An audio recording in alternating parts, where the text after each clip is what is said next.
Hi everyone! Today we're going to look at conduct disorder with callous unemotional specifier through the lens of a case study of an elementary aged student. So, to begin, let's take a moment to consider what is a conduct disorder and what is a conduct disorder with callous unemotional specifier. We already may be familiar with what conduct disorders are and how they affect individuals, but just to be safe, as laid out by the DSM-5, a conduct disorder is defined as a repetitive and persistent pattern of behavior in which the basic rights of others or major age-appropriate norms are violated, often manifested by the presence of at least 3 of the 15 criteria within the past 12 months, with at least one criterion being present within the past 6 months. Characteristics of this disorder can include property destruction, aggression towards people and/or animals, serious violation of the rules, and deceitfulness and/or theft. There are 3 onset types of conduct disorders. The first is childhood, where the individual displays characteristics of conduct disorder prior to the age of 10. The second is adolescent, where individuals do not show any signs of conduct disorder prior to the age of 10, but rather when they get older. Lastly, unspecified onset type is where there is not enough information to determine when the onset behaviors began to occur. Now, let's build upon what we know to be conduct disorders to give us a clearer picture of what callous unemotional specifiers are.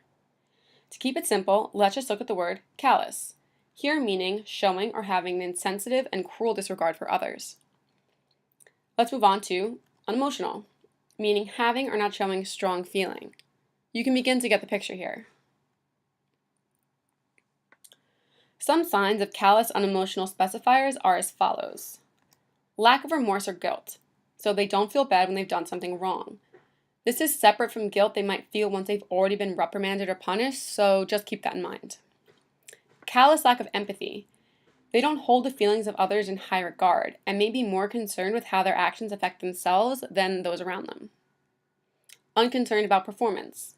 Their accomplishments in school, work, or otherwise aren't of high concern to them. They may even place the blame on others for their poor performance. And finally, shallow or deficient affect.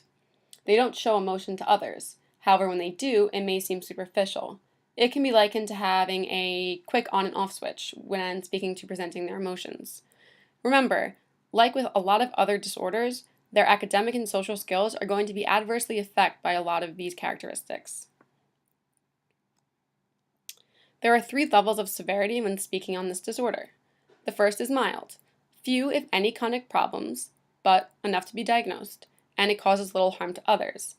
This could be something like lying or skipping school, staying out way past when your parents told you to get back. Next is moderate, where the number of conduct problems and the effect on others is somewhere in between the situations specified in mild and the situations specified in severe cases. This could be something like stealing without actually confronting the person or vandalism. The last, and obviously the most serious, are severe cases, where many conduct problems occur and it causes substantial harm to others. This can manifest in more serious ways, like physical cruelty, a use of a weapon, stealing and then confronting the person, and even breaking and entering. Some things to think about. CEU can exist comorbidly with other things like learning disorders, anxiety, depression, ADHD, and bipolar disorder. It's important to note that both genetic and environmental factors come into play when speaking about this disorder. Studies have shown that genetic factors may play a more important role in the early stages of the disorder, rather than in the maintenance of the disorder, so when the kid gets older, when environmental impact can increase. It's also been suggested that reduced functioning of the amygdala, which is part of the limbic system of our brain, and regulates emotions, survival, instinct, and memory, promotes the thrill-seeking impulses of some individuals with the callous unemotional specifier.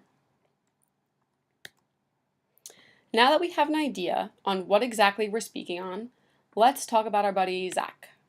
Some basic information that you should know. Zach is 8 years old and is in the 3rd grade.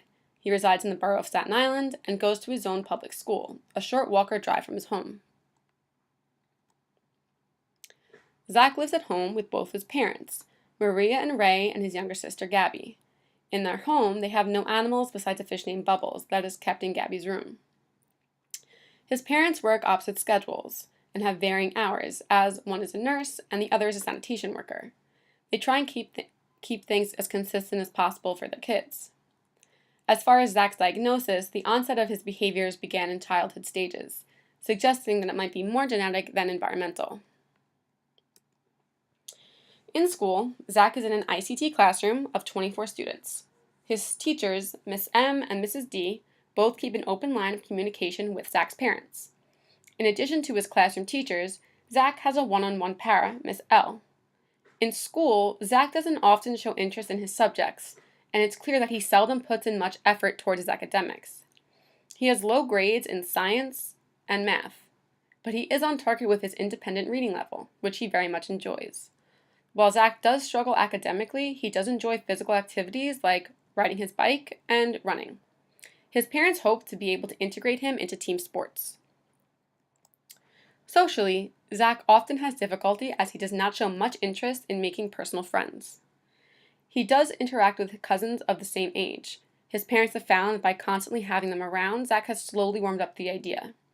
In the past, he has displayed aggressive behavior towards other children, and even when they became upset, he had little to no reaction.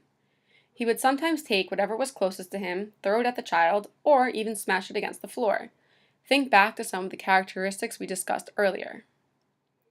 While these behaviors can be alienating for Zach, teachers are pushing and working on prompting social interactions with his peers, sometimes even rehearsing them with him beforehand. All in all, they are working on a multi-systemic therapy approach for Zach. So this is taking into consideration his school, home, after-school life to make a more comprehensive and consistent therapeutic approach to address some of Zach's maladaptive behaviors. In the classroom, Zach is given preferential seating to try and prevent triggers. He is also given the option to take tests in the resource room. He has a cool-down area within the classroom where he is able to decompress and is able to stand while doing some of his academic work, as he has problems staying in his seat, as long as his behavior is appropriate and permits.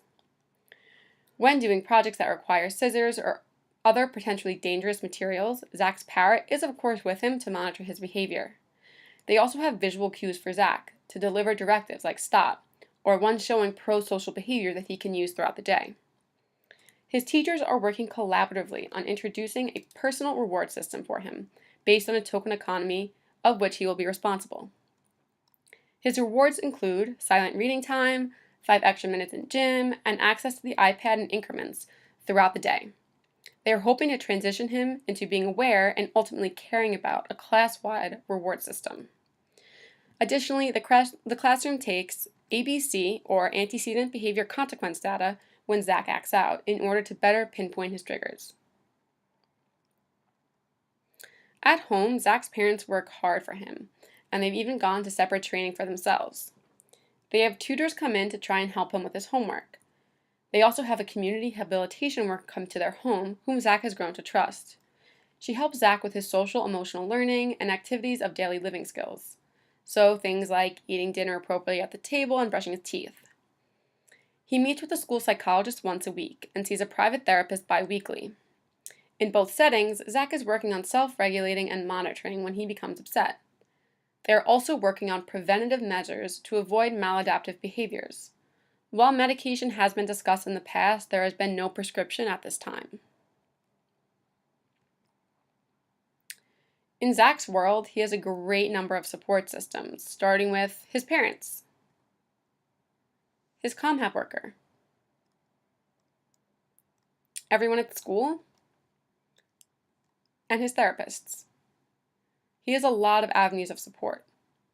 Zach still struggles with aggression and many of his social skills. But hopefully in the future, he can grow his social circle in an appropriate manner. Just remember, this isn't the case for every child, and the vast components of Zach's network make him unique in that he is very lucky. One can only hope that Zach has a bright and happy future as he can learn to adequately self-regulate and decompress. Here are some references I use to help myself better understand this topic. If you're like me and easily get lost in the hole that is the internet, I'd recommend also checking out Khan Academy to better understand topics on psychology and neuroscience if you're interested. Anyway, my name is Samantha Wright, and I thank you very much for watching this video, as I hope you found it helpful. I learned a lot by doing it. Have a good one.